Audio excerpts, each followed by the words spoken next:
Welcome to the Dell EMC Unity XT Crew Removal and Replacement series. In this series of short videos, we're going to use Unisphere and UEM CLI commands to identify faulted custom replaceable units on a Dell EMC Unity XT storage system. We'll then look at the ways to prepare the system for service, including service mode and reset and hold modes. We'll demonstrate the removal and replacement of the faulted crew, and finally verify the replacement crew is working correctly. One of the first things you want to do is to log on to the storage system using the Unisphere interface. This requires that you have initialized the system and provided an IP address in your browser, and once you do that, you're going to be brought to the page that you see here. You're going to have a username along with a password. That combination was also set up during the initialization process. And once you provide those correct credentials, we'll be able to log in and view the dashboard page.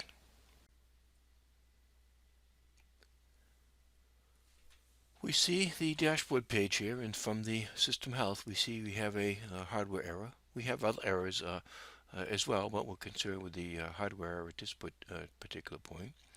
So we're going to go to the alerts page and see what types of alerts were generated for this particular error, and we can see the date and time of the error, and the alert was generated, and we see we have a failure of a SFP. So if I click on that particular alert, I'll get additional information in the right hand side. Tell us a bit more about that failure.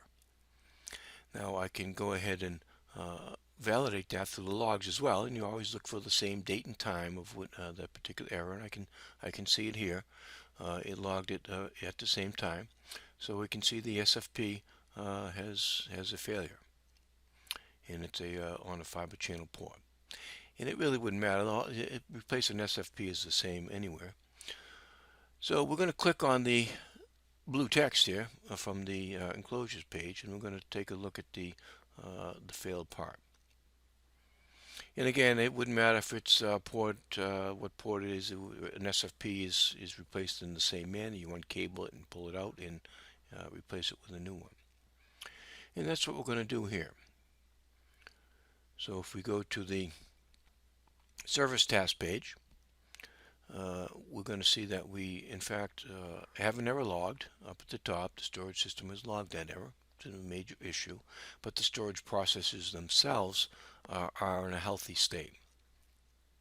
So we're going to remove the SFP, and of course at this point you don't want to remove the whole IO module, and if you do, you're going to cause that whole storage processor to reboot. So only remove the SFP. So in this example, we're simply taking out the fiber channel cable, where there's a small latch. You grab that latch, you pull the SFP out, and then you align the new one in the slot and push it on in. You'll feel a little click as you push it in, and recable up your fiber channel cable. You then can go to Unisphere and look at the system view and ensure the port has come to life. It looks good. And it's as easy as that, and that's how you replace a SFP in a Unity XT storage system.